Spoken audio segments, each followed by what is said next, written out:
অরিত্রিকা শুধু মাথা নাড়ালো, মানে ঠিক আছে। সারহান আর সেখানে না দাঁড়িয়ে ব্যস্ত ভঙ্গিতে প্রস্থান করলো। চৌধুরী বাড়ি থেকে খবর এসেছে আজ। আজমল চৌধুরী সাফ সাফ জানিয়ে দিয়েছেন তিনি মেয়ের বিয়ে তোমার সাথে দিবে না। নিশাদ মাত্রই পানির গ্লাসটা হাতে নিয়েছিল খাওয়ার জন্যে। সেই সময় বাবার মুখে বিয়ে ভাঙার কথা শুনে রাগে জিদ্দে হাতে থাকা পানির গ্লাস মেঝেতে আছড়ে ফেললো। গ্লাসটা ভেঙে কাচের টুকরাগুলো পুরো মেঝে ছড়িয়ে পড়েছে। মেঝে পানিতে ভেসে গেল। হামিদ সাহেব ছেলের হঠাৎ এহেন কাণ্ডে হকচকিয়ে গেলেন। তিনি স্তব্ধ হয়ে নিশাদের রুমের একপাশে দাঁড়ালেন। নিশাদ বিছানায় বসে ফুঁসছে। তার রাগে শরীর থরথর করে কাঁপছে। আজমল চৌধুরীকে পেলে এই মুহূর্তে খুন করত সে। তার আগে খুন করত ওই সারহানকে। সে সুস্থ থাকলে এতক্ষণে চৌধুরী বাড়িতে গিয়ে তাণ্ডব চালাতো। তার প্ল্যানে এভাবে শেষ মুহূর্তে তছনছ করে দিবে, এটা তার ভাবনার বাহিরে ছিল। আর অরিত্রিকাকে তো এত সহজে সে ছাড়বে না। কিশোরী মেয়েটিকে কি এত সহজে ভোলা সম্ভব? না, সম্ভব নয়। আর কখনো ভুলতেও পারবে না সে। চৌধুরীদের নিঃস্ব করায় তার আর নয়ন তালুকদারের মূল উদ্দেশ্য। সেই গুটি হিসেবে অরিত্রিকাকে টার্গেট করে চৌধুরী বাড়িতে প্রবেশ করতে চেয়েছিল সে। অরিত্রিকাকে প্রথম দেখেছিল রাজশাহী কলেজের পদ্মপুকুরে সিঁড়িতে বসে থাকা অবস্থায়। তখন অরিত্রিকা রাজশাহী কলেজের ইন্টার প্রথম বর্ষের শিক্ষার্থী। প্রথম দেখাতেই ভালো লেগেছিল তার। ভুলে বসেছিল প্রতিশোধী স্পৃহা। সেই হাস্যরত বাচ্চা মেয়েটির মায়াবী চেহারা আজও ভুলতে পারেনি সে। অরিত্রিকাকে বিয়ে করে নিজের করে পেতে চেয়েছিল আর চৌধুরীদের ধ্বংসের পথ সুগম করতে চেয়েছিল। কিন্তু সারহানের জন্য সবকিছুই এলোমেলো হয়ে গেছে। নিষাদ অগ্নিশর্মা হয়ে আওড়ালো। তোমাকে যখন একবার মন থেকে চেয়েছি, যত বাতা বিপত্তি আসুক না কেন, আমি তোমাকে নিজের করে নেব অরিত্রিকা। তোমাকে পেতে যতটা নিচে নামতে হয় নামবো, তবুও তোমায় আমি বিয়ে করব। আর ওই চৌধুরী বাড়ির সকলকে পথে নামিয়ে আনবো।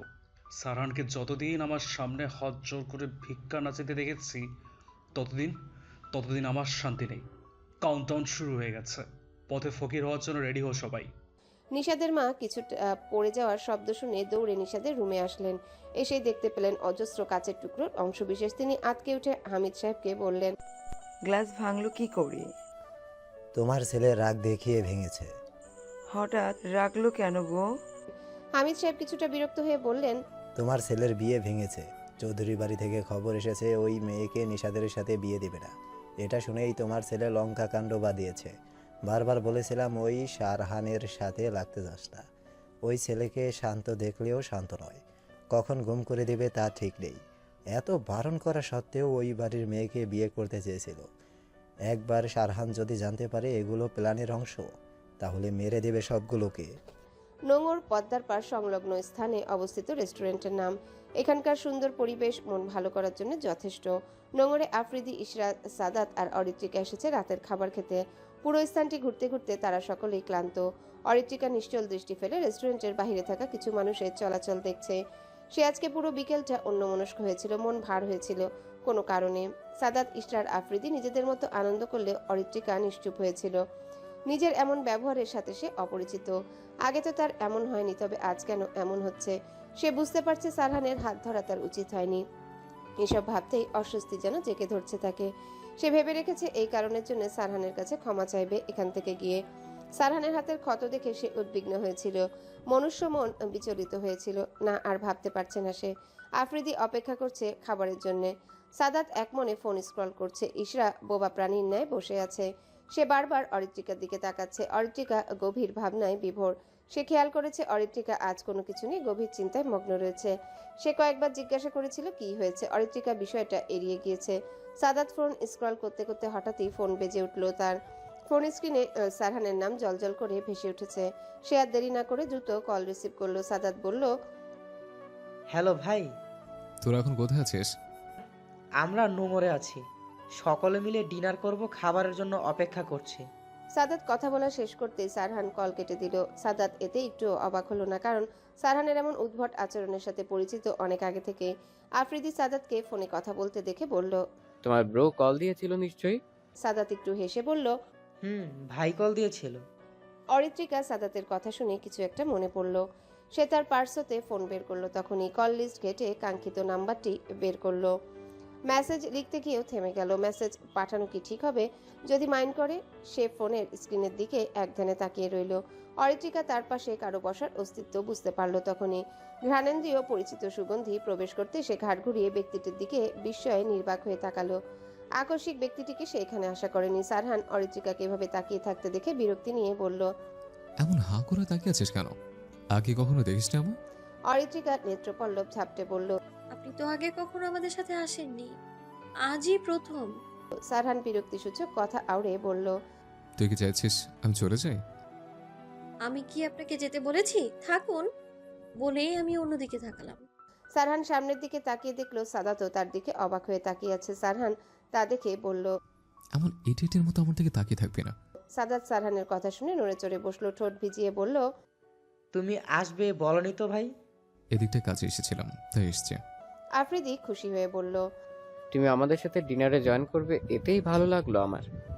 সারহান ভদ্রতাসূচক হাসলো শুধু। আর চোখে সারহানের মৃদু হাসি দেখে অরিত্রিকা ভাবলো তার সাথে কথা বললেই তো মুখ গোমড়া করে থাকে, আর এখন হাসছে।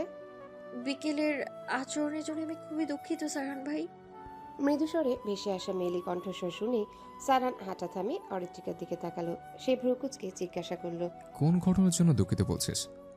অরিত্রিকা অস্বস্তিতে পড়ে গেল। এখন সে কিভাবে বলবে? সে তো ভেবেছিল সারহান হয়তো ঘটনাটা মনে রেখেছে, অথচ তাকে ভুল প্রমাণ করে দিয়ে কিছু হয়নি এমন ভাব করে আছে। এই মানুষটা আসলে কেমন প্রকৃতির সে বুঝে উঠতে পারে না। গিরগিটি মনে হয় মাঝে মাঝে, গিরগিটির ন্যায় রূপ পাল্টায়। এখন মনে হচ্ছে না বললেই ভালো হতো। সারহানকে অরিত্রিকাকে চুপচাপ দাঁড়িয়ে থাকতে দেখে বলল। কয়টা বাজে জানিস? 10টা। আমাদের বাড়ি ফিরতে হবে। এই জায়গা রাতের জন্য একদম পারফেক্ট নয়। স্থানীয় বকেটাদের উপদ্রব বাড়ে গভীর রাত হলে। এখানে না দাঁড়িয়ে চল। অরিত্রিকা সারহানের কথা শুনে হাঁটতে শুরু করলো। সারহানও পাশাপাশি হাঁটতে লাগলো। আফ্রিদি হয়তো এতক্ষণে পদ্মা গার্ডেন পেরিয়ে গেছে, সাথে সাদাত আর ইশরাও আছে। অরিত্রিকার খেতে দেরি হওয়ায় সারহান বলেছিল আফ্রিদিকে ইশরা আর সাদাতকে নিয়ে এগোতে, সে অরিত্রিকাকে নিয়ে আসছে। অরিত্রিকা নোঙ্গর পেরিয়ে আসতে কিছুটা দূরে বসে থাকা কয়েক জোড়া কাপল দেখলো। কি সুন্দর মুহূর্ত কাটাচ্ছে তারা। অরিত্রিকা তা দেখে মৃদু হাসলো। নিশ্চয়ই তার জীবনে যে আসবে তাকে নিয়ে এভাবেই সময় কাটাবে নিরিবিলিতে। তখন সময়টাও অনেক সুন্দর হবে। সারহান আবছা আলোয় খেয়াল করলো অরিত্রিকা কিছু দেখে হাসছে। সে অরিত্রিকার দৃষ্টি খেয়াল করতেই উদ্ঘাটন করলো আসল কাহিনী। তা দেখেই সারহান ভরাট কণ্ঠে বলে উঠল। ওইদিকে তাকিয়ে মিটিমিটি হেসে কোনো লাভ নেই। এগুলো আমাদের বাড়িতে নট অ্যালাউড। অরিত্রিকার হাসি বন্ধ হয়ে গেল। সে আর চোখে সারহানের দিকে তাকালো। মনে মনে বকে চলেছে সারহানকে। সব সময় শাসন। সারহান তা খেয়াল করে বলল। তোর এখন আবেগের বয়স, এগুলো হয়তো দেখে ভাল লাগছে, কিন্তু একটা সময় আসবে যখন এসবের কারণে অনুশোচনা হবে। আমরা কল্পনায় যেমনটা চিন্তা করি বাস্তবতা তার উল্টো। তাই সব দিক থেকে ভেবে তারপর সিদ্ধান্ত নেবে। অরিত্রিকার এই কথায় ফুরফুরে মেজাজের 12টা বেজে গেল। উফ, এই মানুষটা এমন কেন?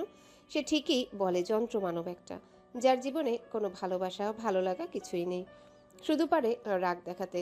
মুখ গোমরা করে সে সরাসরি রাস্তার দিকে তাকিয়ে হাঁটতে লাগলো। সারহান বুঝেছে অরিত্রিকা রাগ করেছে, রাগ করারই কথা। এই বয়সটা তো সেও পার করে এসেছে। এই সময় আবেগ কাজ করে বেশি, তাই ভুল সিদ্ধান্ত নেয় অনেকেই। পদ্মা গার্ডেনের কাছে আসতেই অরিত্রিকা চোখ পড়ল লাল টকটকে গোলাপের ঝুড়ির দিকে। একজন মাঝবয়সী মহিলা বিক্রি করছেন রাস্তার একপাশে বসে। একজন মেয়ে ওই মহিলার থেকে ফুল কিনছে। অরিত্রিকার ইচ্ছে হলো গোলাপ কেনার জন্য। সে উচ্ছ্বসিত হয়ে সারহানকে বলল। আপনি এখানেই দাঁড়ান, আমি আসছি। সারহান কিছু বলবে তার আগে অরিত্রিকা দৌড়ে গোলাপ ফুল বিক্রেতা মহিলাটির কাছে গেল। সারহান কেন যে এখানে এসেছিল আশায় ভুল হয়েছে তার। এই মেয়ের পাল্লায় পড়লে পাগল হয়ে যাচ্ছে। এত চঞ্চলতা কেন? সারহানের বিরক্ত লাগছে। সে পা বাড়িয়ে অরিত্রিকার কাছে গেল। অরিত্রিকা ফ্ল্যাশ জ্বালিয়ে সুন্দর ফুল তন্ন তন্ন করে খুঁজে চলেছে। ফুল খোঁজার যুদ্ধ শেষে 3টা ফুল সে পছন্দসই নিয়ে নিল। ফুল নিয়ে মাঝবয়সী মহিলাকে বলল। ফুলগুলোর দাম কত? মাঝবয়সী মহিলা বললেন। 60 টাকা 3টা। অরিত্রিকা নিজের পার্স হতে টাকা বের করতে লাগলো। অরিত্রিকা টাকা দেবে তার আগে সারহান তার মানিব্যাগ থেকে টাকা বের করে মহিলাটিকে দিল। 500 টাকার নোট দেখে মহিলাটি বললেন। বাবা, আমার কাছে তো ভাঙতি হইব না। সারহান বলল। পুরো টাকাটা রেখে দিন। মহিলাটি ইতস্ততভাবে বলল। যে টাকা আমার হয় ওরাই দেন, এত টাকা নিমু না। সারহান মহিলাটির ইতস্ততা কাটানোর জন্য বলল। আমরা তো আপনার থেকে ফুল নিয়েছি, ফুলগুলো অনেক সুন্দর, তাই খুশি হয়ে দিয়েছি টাকা। মহিলাটি একটু হেসে বলল। আপনাগো দুজন রে বহুত মানাইছে। দুজন দুজনের হাত ছাইরেন না, সারা জীবন পাশে থাইকেন।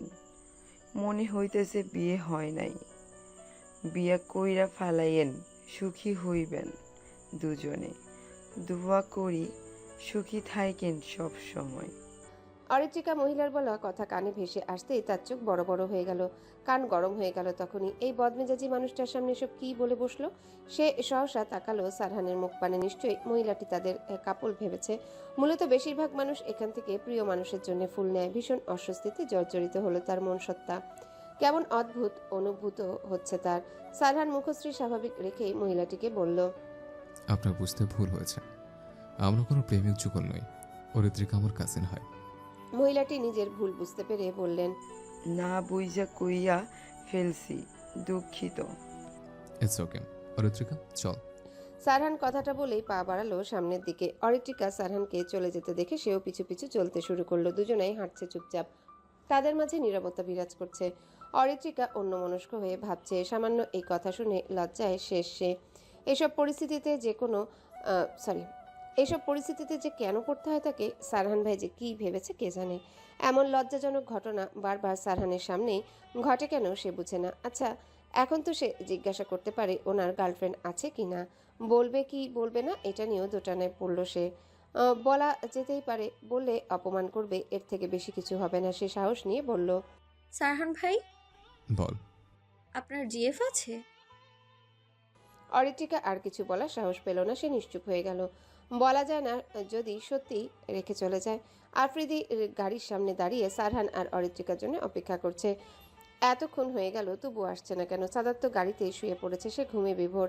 ইশরার মাথা গরম হয়ে গেছে। আর কতক্ষণ এভাবে দাঁড়িয়ে থাকবে সে? পরিচিত কেউ হলে এমনটা হতো না, কিন্তু অপরিচিত একজনের সাথে দাঁড়িয়ে আছে, এটাই বিরক্তিকর। সাদাতকে সে ইচ্ছে মতো মনে মনে বকছে। এখনই কেন ঘুমানো লাগবে? সে জেগে থাকলে তাও গল্প করা যেত। এদিকে মশার জ্বালায় সে অতিষ্ঠ। হাত দিয়ে মশা তাড়ানোর চেষ্টা করছে সে। আফ্রিদি ইশরাকে এমন করতে দেখে বলল, মিস, আপনি গাড়িতে বসতে পারেন। ইশরা সাদাতের দিকে তাকিয়ে দেখলো পুরো সিট জুড়ে শুয়ে আছে সে। করুণ স্বরে বলল, কোথায় বসবো?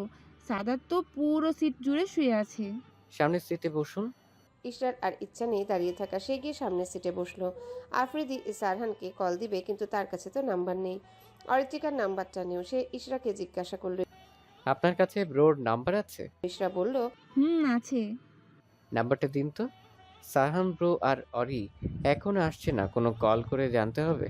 ইশরা নিজের ফোন বের করে সারহানের নাম্বার বলল। আফ্রিদি নাম্বারটা ফোনে তুলে সেভ করে কল করবে এমন সময় সারহান আর অরিত্রিকাকে আসতে দেখলো। আফ্রিদি পকেটে ফোন রেখে বলল, এত দেরি কেন হলো তোমাদের? সারহান অরিত্রিকার দিকে তাকিয়ে বিদ্রুপ করে বলল। পাগলিকে রাস্তা চিনে আনতে গিয়ে লেট হয়ে গেল। আফ্রিদি আশেপাশে তাকিয়ে কিছু না বুঝে বলল, পাগলি কই গেলে? তোমাদের সাথে তো কোনো পাগলিকে দেখতে পাচ্ছি না। আমার পাশে যে দাঁড়িয়ে আছে তাকে কি দেখতে পাচ্ছ না? আফ্রিদি হতবুদ্ধির ন্যায় অরিত্রিকার দিকে তাকালো। অরিত্রিকা কটমট করে সারহানের দিকে তাকিয়ে আছে। তার মন চাচ্ছে যন্ত্র মানবের মাথা ফাটিয়ে দিতে। সারহান তা দেখে উপেক্ষা করে নিজের গাড়িতে গিয়ে বসলো। আফ্রিদি অরিত্রিকাকে বলল, রাগ করো না, চলো তাড়াতাড়ি। অরিত্রিকা একটু রেগেই বলল। আমি কোথায় বসবো? আফ্রিদি দেখলো ইশরাও ঘুমিয়ে গেছে। সে কিছুটা ভেবে বলল, সারহান ব্রোর বাড়িতে গাড়িতে যাও। অরিত্রিকা ক্ষুব্ধ হয়ে বলল, অসম্ভব, আমি ওনার গাড়িতে যাব না। আফ্রিদি বেচারা পড়েছে মহাবিপদে। এখন সে কি করবে? অরিত্রিকা রেগে অন্যদিকে তাকিয়ে আছে। সারহান আফ্রিদিকে ডাকলো। আফ্রিদি সারহানের গাড়ির কাছে এগিয়ে গেল। সারহান কিছু একটা বলতেই আফ্রিদি ফিরে এসে নিজের গাড়িতে বসে স্টার্ট দিল। অরিত্রিকা আফ্রিদিকে বলল, কোথায় বসবো আমি? ব্রোর গাড়িতে বসো বলেই গাড়ি টান দিল। অরিত্রিকা আশ্চর্য হয়ে গেল আফ্রিদির এহেন কাণ্ডে। সে আফ্রিদির গাড়ির দিকে তাকিয়ে রইল। এরও নিশ্চয়ই যন্ত্রমানবের বাতাস লেগেছে, তাই তো হার্টলেসের মতো আচরণ করলো। এখন সে কিভাবে যাবে? ওই বদমানুষের গাড়িতে সে কখনোই যাবে না। অটোতে যাবে, তবু সাহস হচ্ছে না তার। একা একা মেয়ে অটোতে একা যাওয়া ঠিক হবে না। সারহান অরিত্রিকাকে চুপচাপ দাঁড়িয়ে থাকতে দেখে মেজাজ বিগড়ে গেল। সে দাঁতে দাঁত চেপে বলল, এখানে কি দাঁড়িয়ে সকলের অপেক্ষা করবে নাকি? যদি না যাস আমি চলে গেলাম। অরিত্রিকা হঠাৎ সারহানের কথা শুনে চমকে গেল। সে নিজেকে ধাতস্থ করে মিনমিনে কণ্ঠে বলল, আসছি। অরিত্রিকা গিয়ে সারহানের পাশের সিটে বসে পড়ল। সারহান আর দেরি না করে গাড়ি স্টার্ট দিয়ে রওনা হলো গন্তব্যে। আই অরিত্রি, গোলাপগুলো কই পেলি বলতো? অরিত্রিকা চুল বাঁধতে বাঁধতে ইশরার দিকে তাকালো। ইশরা বিছানায় বসে আছে। সে গোলাপগুলো নিয়ে ফুলের সুবাস নিতে ব্যস্ত, আবার কিছুটা ভাবুকও। অরিত্রিকা চুল বাঁধা শেষ করে হেয়ালি করে বলল, বলতো কে দিয়েছে? ইশরা ভাবুক হয়ে অরিত্রিকার দিকে তাকালো। অরিত্রিকা মিটিমিটি হাসছে। এই মেয়েও হয়েছে, সবসময় সন্দেহ করে। তার মনে হয় ইশরা ডাক্তার না হয়ে পুলিশ অফিসার হওয়া উচিত। সব জায়গায় রহস্য খুঁজে বেড়াবে। ইশরা অরিত্রিকাকে হাসতে দেখে তার সন্দেহ গাঢ় হলো। সে কিছুটা ভেবে বলল, সারান ভাইয়ের সামনে তো কি ফুল দেওয়ার সাহস কারো হবে না, এইটা আমি জানি। তার মানে বাইরে কেউ দেয়নি, তোর মামা তো ভাইও দেয়নি, এইটা আমি শিওর। তাহলে কে দিল? সারান ভাইয়া। আর তুই আমাদের অনেক পরে বাড়িতে ফিরেছিস, তাহলে কি সারান ভাইয়া দিয়েছে? এইটাও কি সম্ভব? অরিত্রিকা মুখ বেঁকিয়ে বলল। উনি কেন গোলাপ দিবেন আমায়? অপমান করে কুল পায় না। ইশরা অরিত্রিকাকে রাগানোর জন্য দুষ্টুমি হেসে বলল, দিতেও পারে। তোরা কিন্তু চাচাতো ভাই বোন। চাচাতো ভাই বোন হলেও কিন্তু প্রেম বিয়ে দুটোই হয়। এই, তুই আবার সারান ভাইয়ের সাথে প্রেম করিস না তো? ভাইয়া এই কারণে হয়তো ফুল কিনে দিয়েছে, আমাকেও বললি না তুই? অরিত্রিকা ইশরার কথা শুনে মনে পড়ে গেল সেই ফুল বিক্রেতা মহিলার কথা। ভাবতেই শরীরের লোমকূপ দাঁড়িয়ে গেল, হৃদস্পন্দনের বেগ বেড়ে গেল তার। এতটা অশান্ত কেন তার মন? সে তো সারহানকে অন্য কোনো নজরে দেখে না। ইশরা অরিত্রিকাকে অন্যমনস্ক দেখে বলল, এই, তোর কি হয়েছে? আমি জানি তুই সারান ভাইয়ের কথাই ভাবছিস। অরিত্রিকার খেয়াল হলো সে কার ভাবনায় বিভোর ছিল। সারহান তাকে কাল রাতে পাগলি বলেছিল আফ্রিদির সামনে, তখনকার কথা মনে পড়ে গেল। মুহূর্তেই রাগ চড়ে গেল মাথায়। সে ইশরাকে বলল, তোর সারহান ভাইয়ের সাথে বিয়ে করার কোনো ইচ্ছে নেই আমার। যন্ত্র মানব একটা। তুই যদি আর একটা কথা বলিস, আমার থেকে খারাপ আর কেউ হবে না। ইশরা দাঁত কেলিয়ে হেসে বলল, আমি তো বলবোই। তুই যে সারান ভাইয়াকে স্বর্ণ স্বপনে ভাবছিস, এইটা সাদাতকে বলেও দিব। অরিত্রিকা সেখানে না দাঁড়িয়ে দৌড়ে গিয়ে বিছানা থেকে বালিশ নিয়ে আচমকা মারতে শুরু করলো। ইশরা বেচারি ভাবতেই পারেনি তার উপর হঠাৎ হামলা হবে। সে আর দিশা না পেয়ে বিছানা থেকে নেমে দৌড়ে রুম থেকে বেরিয়ে গেল। অরিত্রিকাও কম কিসে, সেও বালিশ নিয়ে পিছু পিছু দৌড়াতে লাগলো। আজ সে ইশরাকে শিক্ষা দিয়েই ছাড়বে। সারহান ব্যস্ত ভঙ্গিতে শার্টের হাতা ফোল্ড করতে করতে রুম থেকে বেরোতেই দেখলো ইশরা এই দিকটায় দৌড়ে আসছে। তার পিছু পিছু বালির সাথে দৌড়ে আসছে অরিত্রিকা। ইশরা সারহানকে পাশ কাটিয়ে সাথী বেগমের রুমের দিকে দৌড়ে গেল। সারহান বুঝলো দুটোতে কোনো কাণ্ড বাঁধিয়ে এখন যুদ্ধ করছে। ইশরা পালাতে পারলো, বিপত্তি বাঁধলো অরিত্রিকার ক্ষেত্রে। টাইলসযুক্ত মেঝেতে জোরে দৌড়ানোর কারণে তার পা পিছলে গেল। সে ব্যালেন্স হারিয়ে পড়েই যাবে এমন সময় কেউ তার হাত ধরল। অরিত্রিকা নিজেকে বাঁচাতে ভীতিগ্রস্ত হয়ে সেই মানুষটার বাহু আঁকড়ে ধরল। অরিত্রিকা এখনো হাঁপাচ্ছে। মেঝেতে পড়লে এতক্ষণে মাথা ফেটে যেত, তখন তাকে হসপিটালে নিয়ে ছোটাছুটি করতে হতো। একটুর জন্য বেঁচে গেছে সে। সারহান অরিত্রিকাকে এখনো বাহু আঁকড়ে ধরে রাখতে দেখে গাম্ভীর্য ভাব নিয়ে বলল, এভাবে কি তোর সারা জীবন থেকে যাওয়ার ইচ্ছা আছে?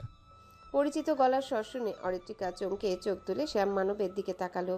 দেখলো সারহান তার দিকে তীক্ষ্ণ দৃষ্টিতে তাকিয়ে আছে। এই দৃষ্টিতে অরিত্রিকা ভড়কে গেল। নিজের দিকে খেয়াল করতে দেখলো সে সারহানের বাহু আঁকড়ে ধরে আছে। এতে সে লজ্জাবতী পাতার ন্যায় নেতিয়ে গেল। অরিত্রিকা শ্বাস টেনে ব্যতিব্যস্ত ভঙ্গিতে সারহানের থেকে দূরে গিয়ে দাঁড়ালো। সারহান শার্ট টেনে ঠিকঠাক করতে করতে বিরক্তি নিয়ে বলল, এটা বাড়ি নাকি চিড়িয়াখানা? বাদরের মতো সবসময় লাফাস কেন? এরপর থেকে আমার সামনে এমন দৌড়াদৌড়ি যেন না দেখে। অরিত্রিকা সংকোচ নিয়ে সারহানের দিকে তাকালো। আজ সাদা শার্ট আর কালো প্যান্ট পরে মানুষটাকে ভালোই লাগছে। দেখে হার্টবিট ফাস্ট হয়ে গেছে। এজন্যেই হয়তো মেয়েরা এই যন্ত্র মানবের উপর ক্রাশ খায়। ছেলেদের খোঁচা খোঁচা দাড়িতে অসম্ভব সুন্দর লাগে। তার উদাহরণ সারহান। যে কোনো মেয়েই এমন সুদর্শন সুঠামদেহী মানুষটিকে এক দেখায় পছন্দ করে ফেলবে। আজ তার কি হয়েছে? কখনো সে সারহানকে ভালো লাগার নজরে দেখেনি, অথচ আজ সবকিছু অন্যরকম লাগছে। অরিত্রিকাকে এক ধ্যানে তার দিকে তাকিয়ে থাকতে দেখে সারহান বলল, আমাকে জীবনে দেখিস না, এমনভাবে তাকিয়ে আছিস মনে হচ্ছে আমি কোনো আজব প্রাণী। অরিত্রিকা আনমনে বলে উঠল, আগে তো আপনাকে দেখেছি, তখন তো ভালো লাগেনি, অথচ আজ লাগছে কেন বলুন তো? অরিত্রিকা কথাটা ধীরে বলায় সারহান শুনতে না পেয়ে বলল। কি বললি? অরিত্রিকার খেয়াল হলো সে সারহানের দিকে তাকিয়ে থাকতে থাকতে মুখ ফসকে কি বলে ফেলেছে। কিছু বলিনি। বলে অরিত্রিকা সেখান থেকে দৌড়ে পালালো। মামু, এবার যে কোনো মূল্যে তোমাকে ভোটে জিততে হবে। ওই এমপি যেন এইবার না জিতে। নয়ন তালুকদার নিশাদের রুমে বসে আছেন। তিনি ভাগ্নেকে দেখতে এসেছেন আজ। আরেকটা কারণও আছে, সেটা হলো কিভাবে সারহানকে এমপির কাছে মিথ্যাবাদী বানানো যায় তার পরিকল্পনা করতে হবে। এমপি যদি সারহানকে ভুল বুঝে তাহলেই তাদের ভোটে জেতার থেকে কেউ আটকাতে পারবে না। সারহানের রাজনীতিতে জনপ্রিয়তা অনেক। রাজশাহী সিটিতে তার নাম ডাক বেশি। সকলেই তাকে চেনে, ভালোবাসে। তিনি জানেন সারহান যদি এমপির হয়ে এভাবেই কাজ করতে থাকে তাহলে তারা ভোটে জিততে পারবে না। নিশাদের আঘাতের ব্যথা এখনো আছেই। কোনো রকমে একটু হাঁটতে পারে সে। হাতে কপালে এখনো ব্যান্ডেজ খোলা হয়নি। সারাদিন বদ্ধ রুমে বসে থাকায় তার কাজ। নয়ন তালুকদার ভাবুক হয়ে বললেন, ওই শারহানকে রাজনীতি থেকে কিভাবে ছুঁড়ে ফেলতে হয় তা পরিকল্পনা করা হয়েছে, কিন্তু শারহান খুবই দ্রুত। ওকে এত সহজে ধরাই করতে পারবো না বলে মনে হয় না। নিশাদ নয়ন তালুকদারের কথা শুনে বলল, সারানকে একবারে পৃথিবী থেকে সরিয়ে দিলে কেমন হয়? না থাকবে বাস আর না বাজবে বাসি। হ্যাঁ, তুমি কি পাগল হয়েছ? শারহানকে মেরে ফেললে সবাই বুঝে যাবে আমরা মেরেছি, এতে সহজে ফেসে যাব। আমার একটু সময় দাও মোমো, আমি কোনো প্ল্যান রেডি করি, তারপর দুজনে মিলে কাজ শুরু করব। এবার বলো, তোমাকে যে কাজটা করতে বলেছিলাম হয়েছে? খবর পেয়েছি রাতে আরিত্তিকা কাল তার কাজিনের সাথে পদ্মার পাড়ে ঘুরতে গিয়েছিল, আর সবথেকে অবাক করা বিষয় হলো সেখানে স্বয়ং শারহান উপস্থিত ছিল। ভাবতে পারছো? যে কোনো পাবলিক প্লেসে সহজে যায় না, সে সামান্য ঘুরতে যায় কাজিনের জন্য, ওখানে চলে গেল। আর তো মনে হচ্ছে কোনো কারণবশত গিয়েছিল সেখানে। আমাদের লোক যে তাদের ওপরে নজর রাখছে তা জানতে পারেনি তো? জানতে পারলে এতক্ষণে লোকগুলো সুস্থ থাকতো না, সবগুলো হসপিটালে বেডে থাকতো। হয়তো জানতে পারেনি, কারণটা নিশ্চয়ই অন্য কিছু। তুমি এসে বললেই সারানের সাথে দেখা করতে যাবে, তো কখন যাচ্ছ? যাব, শুনলাম বিকালে রাজশাহী ভার্সিটিতে যাচ্ছে, আমিও সেইখানে যাব ভাবছি। ইফাপু কেমন আছো তুমি? অরিত্রিকা তার মামাতো বোনকে উচ্ছ্বসিত হয়ে জড়িয়ে ধরল। ইফাও অরিত্রিকাকে জড়িয়ে ধরে বলল, আমি খুব ভালো আছি, তুই কেমন আছিস? আমিও ভালো আছি। আমি তো ভেবেছিলাম তুমি বিকেলে আসবে। সারপ্রাইজ দেওয়ার জন্য আগে এসেছি। অরিত্রিকার মামি আর মামাতো বোন এসেছে একটু আগে। আজ বিকেলে আসার কথা থাকলেও তারা সকালেই চলে এসেছে তাদের না জানিয়ে। অরিত্রিকার মামি বলল, আমিও এসেছি, বোনকে পেয়ে আমাকে ভুলেই গেলি। অরিত্রিকা ইফাকে ছেড়ে দিয়ে হেসে বলল, তুমিও না মামি, তোমায় কি ভুলতে পারি? এবার বলো কেমন আছো তুমি? আমি অনেক ভালো আছি, তুই কেমন আছিস? আমিও ভালো আছি। সাথী বেগম কথোপকথনের মাঝে সেখানে হাজির হলেন। মিতা বেগমকে সালাম দিয়ে বললেন, কেমন আছেন ভাবি? আমি ভালোই আছি, তুমি কেমন আছো? আলহামদুলিল্লাহ। রাস্তায় আসতে কোনো অসুবিধা হয়নি তো? না, তেমন কিছু হয়নি। বড় বাদরটা কোথায় আছে দেখতে তো পাচ্ছি না। অরিত্রিকা বুঝলো না কাকে বাদর বলা হচ্ছে, এখানে বাদর কই থেকে এলো। সাথী বেগম বুঝতে না পেরে বললেন, ভাবি, কাকে বাদর বলছেন? ইফা হেসে বলে উঠল, মা, ভাইয়াকে মাঝে মাঝে বাদর বলে ডাকে। এই কথা শুনে সকলেই হেসে উঠল। সাথী বেগম হাসতে হাসতে বললেন, আপনার বাদর এখনো ঘুমোচ্ছে। মিতা বেগম কপাল চাপড়ে বললেন, এই ছেলেকে নিয়ে আর পারি না, এতক্ষণ কেউ ঘুমায়? ভাবি বাদ দেন এসব, আফ্রিদি ঘুমাচ্ছে, ঘুমাক। চলুন আমার সাথে, রুম দেখিয়ে দিই, ফ্রেশ হয়ে নিন। চলো। অরিত্রিকা তার মাকে বলল, মা, ইফাপুকে আমার রুমে নিয়ে গেলাম। ঠিক আছে। অরিত্রিকা ইফাকে বলল, চলো আপু। অরিত্রিকা ইফাকে নিজের রুমের দিকে নিয়ে গেল। ইফা হাঁটতে হাঁটতে অরিত্রিকাকে শুধালো। আসার সময় একজন হ্যান্ডসাম ছেলেকে গেটের কাছে দেখলাম, ওটা কে রে?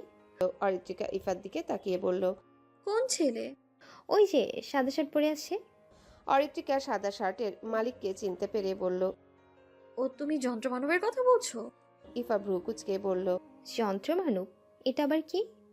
আরে আপু, তুমি যাকে দেখেছো ইনি যন্ত্রমানব, যার মনে কোনো ভালোবাসা ভালো লাগা কিচ্ছু নেই। উনি শুধু মানুষকে অপমান করেন। তুমি ভুলেও ওনার সামনে পড়ো না, পড়লেই অপমান শুনতে হবে। যেমনটা আমি আমার মতো নিরীহ বাচ্চা একটা মেয়েকেও সে ছাড় দেয় না, কথায় কথায় খালি অপমান করে। আর রাগের কথা তো বাদই দিলাম, রাগলে তো মনে হয় সামনে যাকে পাবে তাকেই খেয়ে ফেলবে।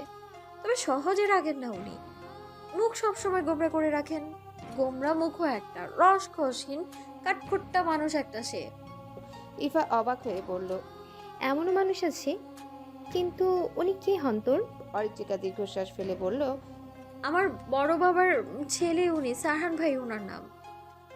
ও বুঝলাম, সারহান ভাই বলে ডাকবো। সারহান বললেই তো হয়। অপমানিত হতে না চাইলে সারহান ভাইয়ের পাশে ভাই বলতে কিন্তু হলো না। ইফা আটকে উঠে বলল, তুই এত অপমান সহ্য কি করে করিস? অরিত্রিকা হেসে বলল, এক কান দিয়ে শুনি আর আরেক কান দিয়ে কথাগুলো বের করে দিই। রাজশাহী বিশ্ববিদ্যালয়ের এক ক্যাফেটেরিয়াতে বসে আছে সারহান। আশেপাশে আরো কিছু সংখ্যক তার দলের লোক ঘিরে বসে আছে। সারহান তাদের সাথে সামনে ইলেকশন, তাই নানাবিধ আলোচনা করছে। দলের লোকগুলো সারহানের কথা মনোযোগ দিয়ে শুনছে। সারহান সবাইকে সব তথ্য বুঝিয়ে দিয়ে বলল, সবাই বুঝেছিস কি করতে হবে? সবাই একযোগে বলে উঠল। বুঝেছি। আবির সারহানের পাশে দাঁড়ানো, সে চিন্তিত স্বরে বলল, সব কিছুই বুঝলাম, কিন্তু আমার মনে হচ্ছে নয়ন তালুকদার চুপচাপ বসে থাকবেন না, কোনো গন্ডগোল করবেই। সারহান আবিরের কণ্ঠস্বর শুনে বুঝল আবির গভীরভাবে কিছু নিয়ে চিন্তা করছে। রাজনীতি করতে হলে এমন পরিস্থিতিতে পড়তে হয়, সেও অনেকবার পড়েছে। নিজ বুদ্ধিমত্তা দ্বারা সবকিছুর সমাধান করেছে একাই। সারহান আবিরের কথা শুনে ফিচেল হেসে বলল, কি করবে করুক, আমিও দেখতে চাই কত উড়তে পারে। আবিরও একটু চিন্তামুক্ত হলো, সেও হেসে উঠল। আবির হেসেই বলল, হয়তো ভুলে গেছে তুই কে, উড়তে দিচ্ছিস তাই উড়ছে, একবার বল ডানাটা ছেড়ে দেই। সারহান সিরিয়াস ভাব নিয়ে বলল, উঠতে থাকো, সময় মতো ডানা ছেটে দেব। আসসালামু আলাইকুম ভাই। কারো কণ্ঠস্বর শুনে সারহান কথা থামি সামনের দিকে তাকালো, দেখলো ইসাম দাঁড়িয়ে আছে। ইসাম সারহানের 2 বছরের জুনিয়র। ভার্সিটিতে পড়ার সময় সারহানের সাথে পরিচয়। ইসাম যখন নতুন ভার্সিটির স্টুডেন্ট, তখন কোনো একদিন সিনিয়রদের বুলিংয়ের শিকার হয়েছিল। তখন সারহান গিয়ে ইসামকে হেল্প করে। ইসাম সারহানের জন্য তাদের থেকে ছাড়া পেয়েছিল, না হলে কি যে হতো। তারপর থেকে কেউ কখনো আর ইসামকে কোনো কিছু বলেনি, কারণ সারহান তাদের ওয়ার্নিং দিয়েছিল যেন ইসামকে কেউ বিরক্ত না করে। মূলত এই কারণের জন্যে সারহানের সাথে ইসামের সখ্যতা গড়ে ওঠে। সারহান ইসামকে দেখে মৃদু হেসে বলল, ওয়ালাইকুম আসসালাম। আরে হিশাম যে, কেমন আছো? ইসাম একটু হেসে বলল, ভালো আছি ভাই, আপনি কেমন আছেন? আমিও ভালো আছি। দাঁড়িয়ে আছো কেন? বসো। ইসাম সারহানের পাশে চেয়ারে বসলো। সারহান বলল, পড়াশোনা কেমন চলছে? চলছে কোনো রকম। কোনো রকম কেন? রাজনীতির ভূত কি এখনো নামেনি মাথা থেকে? ইসাম একটু লজ্জা পেয়ে বলল, তেমন কিছু না ভাই।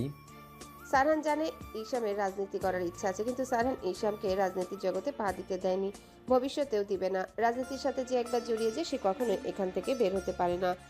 ইসাম মধ্যবিত্ত পরিবারের সন্তান, তার মা ছোট বোন আছে। বাবা কয়েক বছর আগে মারা গেছে। ইসাম টিউশনি করে তার আর পরিবারের খরচ চালায়। এই অনিশ্চিত জীবনে জড়িয়ে গেলে তার পরিবারের কি হবে, এসব বুঝিয়ে ইসামকে দূরে রেখেছে রাজনীতি থেকে। ইসামও বুঝেছে রাজনীতিতে জড়িয়ে গেলে যে কোনো সময় অঘটন ঘটে যেতে পারে, তখন তার পরিবারকে কে দেখবে। সারহান ইসামের পরিবারের খোঁজ খবর নেয়, নিজের সাধ্য অনুযায়ী পাশে থাকে। সারহান বলল, আমি এসেছি জানলে কিভাবে? আবির ভাই বলেছে। সারহান কথাটা শুনে আবিরের দিকে তাকালো। আবির মাথা চুলকে হেসে বলল, তুই কবে ক্যাম্পাসে আসবি সেই খবর ইসাম জানতে চেয়েছিল, তাই আমিও বলে দিয়েছি তুই আজ আসবি। ইসামও বলল, আমি আবির ভাইকে বলছিলাম আপনি যদি ক্যাম্পে আসেন তাহলে জানতেন। সারহান বলল, বুঝলাম। সারহান আর ইসাম নিজেদের মাঝে কথা বলছে।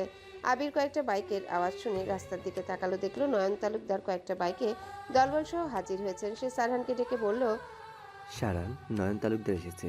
সারহান ভ্রুকুচকে তাকালো নয়ন তালুকদারের দিকে। স্বাস্থ্যবান চেহারা, মেদলা, মাথায় গুটি কয়েক চুলের আস্তরণ, সাদা পাঞ্জাবি পরিহিত, পাঞ্চি বাতে চিবাতে এগিয়ে আসছেন। মুখে ঝুলে আছে বিদঘুটে হাসির রেখা। দেখেই সারহানের চোয়াল শক্ত হয়ে আসলো। সারহান আর না বসে থেকে উঠে দাঁড়িয়ে আবিরকে বলল, কোনো কথা বললে মাথা গরম করবি না, চুপচাপ দেখবি আর সবাইকে বলে দে মাথা ঠান্ডা রাখতে। আবির বলল, ঠিক আছে। নয়ন তালুকদার এসে সারহানের সামনে দাঁড়ালো। তার পিছনে 10-12 জন লোক দাঁড়িয়ে আছে। সারহানের দলের লোক নয়ন তালুকদারকে আসতে দেখে মাথা গরম হয়ে গেছে। তবুও এসব আপদকে চুপচাপ সহ্য করতে হবে, তাছাড়া আর কোনো উপায় নেই। আবির ভাবছে নিশ্চয়ই ব্যাটা কোনো কুবুদ্ধি নিয়ে এসেছে আজ, এসব কাজই তো করে। নয়ন তালুকদার সারহানের দিকে তাকিয়ে বিদঘুটে হেসে বললেন, দিনকাল কেমন চলছে? রাজনীতি নিয়ে তো ভালোই মেতে যাচ্ছ দেখছি। সারহান ভরাট কণ্ঠে বলে উঠল, চলছে ভালোই, কিন্তু আজকের দিনটা মনে হয় ভালো যাবে না। আপনার সাথে দেখা হয়ে গেল যে। নয়ন তালুকদারের হাসি মুখটা কালো হয়ে গেল। সবার সম্মুখে অপমান করে দিল এইভাবে।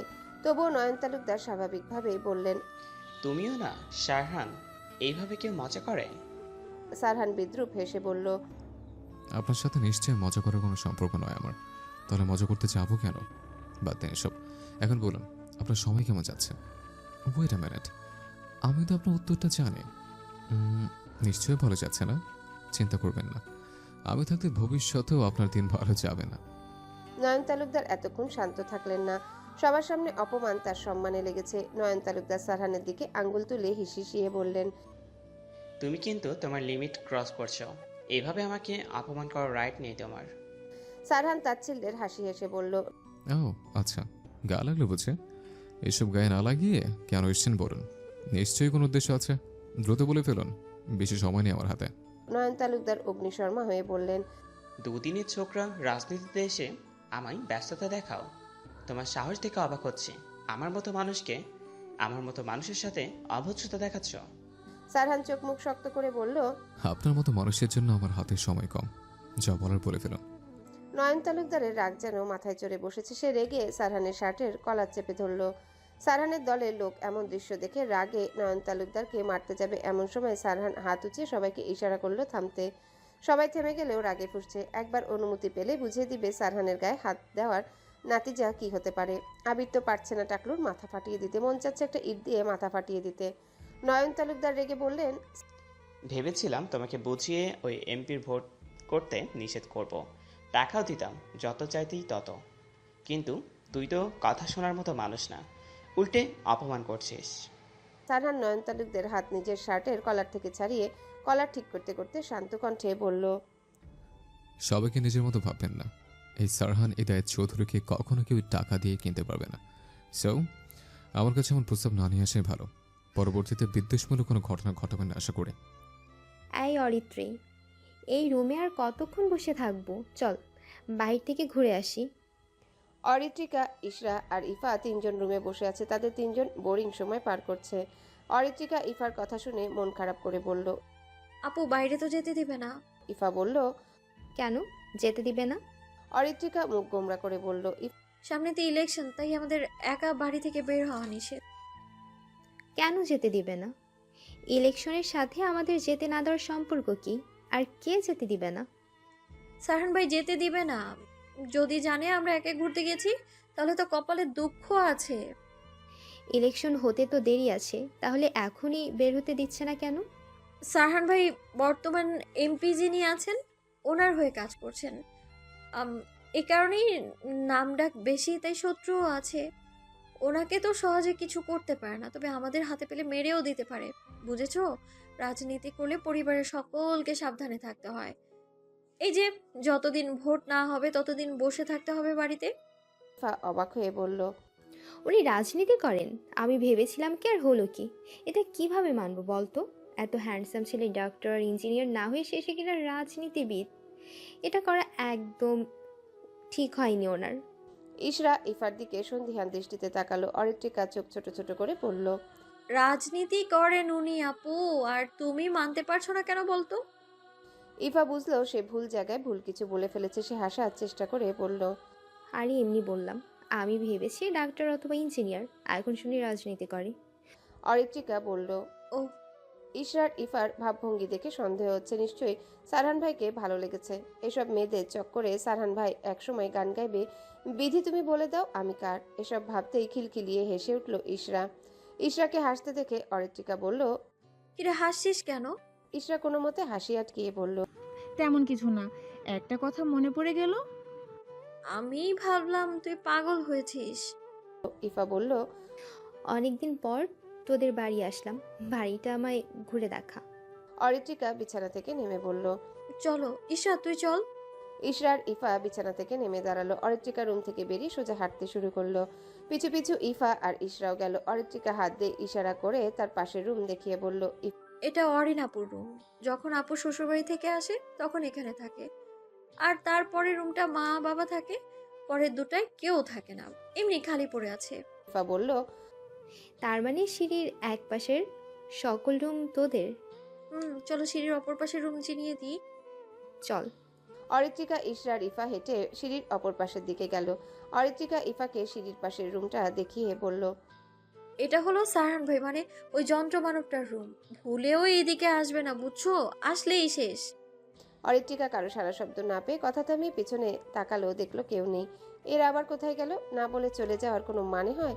বলে গেলেই তো পারতো। সে সারহানের দরজার দিকে তাকাতেই দেখতে পেল সারহান তার দিকে ভ্রু কুচকে তাকিয়েছে। দরজা আধা খোলা, নিশ্চয়ই এই কারণে দুটো তাকে বাঘের সামনে রেখে পালিয়েছে। সে কথা বলায় এতটাই মগ্ন ছিল যে সে খেয়াল করেনি সারহান দরজার সামনে দাঁড়িয়েছিল।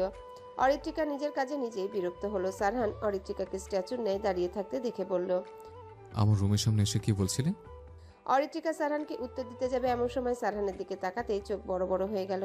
সে চিল্লাতে গিয়েও চিল্লালো না, গলার রোধ করে রাখলো। অরিত্রিকা দেরি না করে তখনই দুহাতে চোখ ঢেকে নিল। এসব কি দেখলো সে? সারহান অরিত্রিকাকে এমন করতে দেখে রুষ্ট হয়ে বলল। এমন উৎপট আচরণ করছিস কেন? অরিত্রিকা নাক মুখ কুচকে বলল, ছি সারহান ভাই, আপনি এই অবস্থায় একটা মেয়ের সামনে আসতে পারলেন? আপনার লজ্জা করলো না? আমার মতো বাচ্চা মেয়ে এইগুলো দেখলে কি ভাববে বলুন তো? সারহান না বুঝে বলল। কি অবস্থা এসেছে? অরিত্রিকা একটু ঝাড়ি দিয়ে বলল, এই যে অর্ধনগ্ন অবতারে যে একটা মেয়ের সামনে দাঁড়িয়ে আছেন, লজ্জা লাগছে না আপনার? সারহান নির্লিপ্ত ভঙ্গিতে বলল, না, লাগছে না।